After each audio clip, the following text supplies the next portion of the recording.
Tomorrow, Barra will be facing tough questions from Congress. She will testify about the automaker's handling of the ignition switch recall that took a decade to fix. Now, this comes just after GM issued yet another huge recall.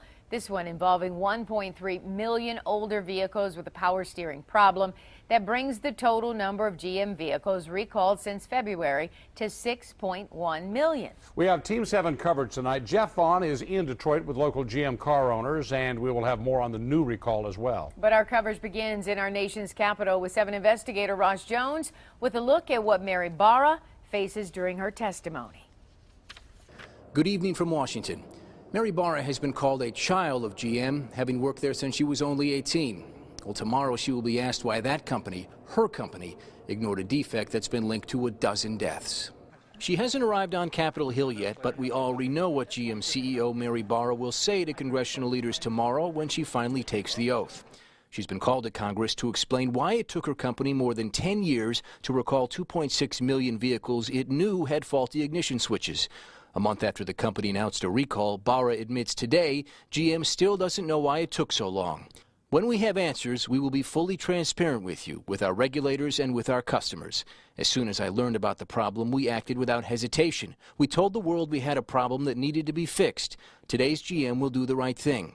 That begins with my sincere apologies to everyone who has been affected by this recall, especially to the families and friends of those who lost their lives or were injured. I am deeply sorry.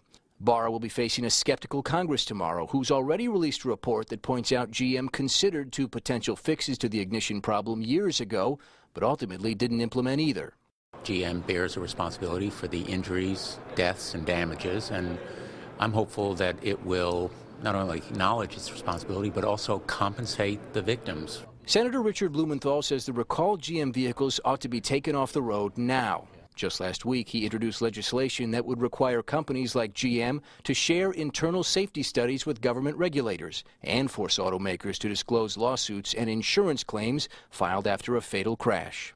A large share of the responsibility belongs to the federal watchdogs like NHTSA that failed to detect these trends and defects, failed to warn the public, failed to do something to protect drivers.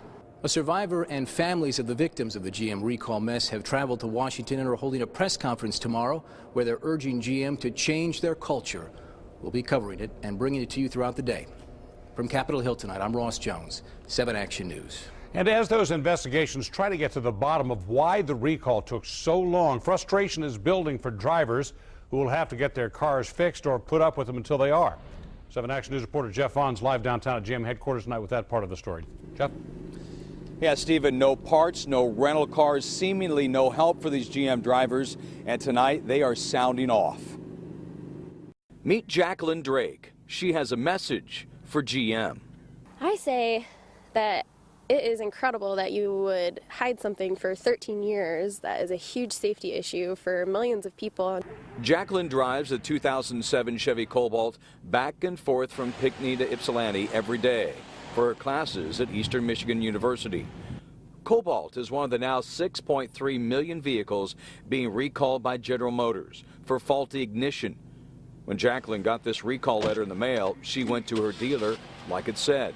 I was told that unless my car is experiencing the conditions, which I assume would be completely shutting off while I'm in the middle of driving. The dealer told Jacqueline they'll call her when they get the parts, possibly in April.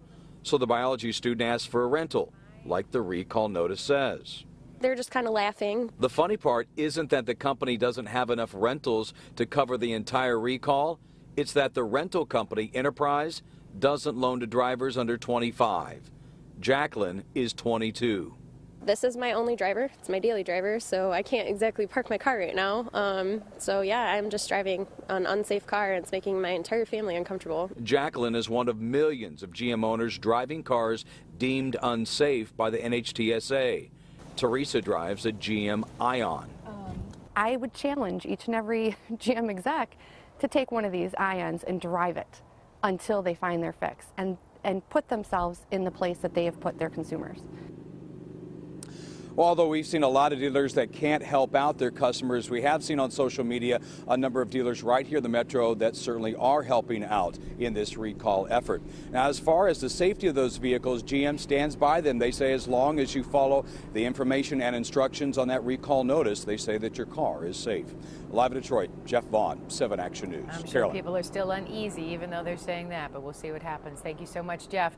Now, on the eve of Barra's testimony, GM launched another recall for 1.3 million vehicles. These are the models involved from 2010 or earlier. The electronic power steering assist can suddenly stop working on the cars. GM says control can be maintained because they revert to manual steering, should I say. But it takes more driver effort and could increase your risk of a crash. You will find a complete list of the model years recalled on our homepage at WXYZ.com.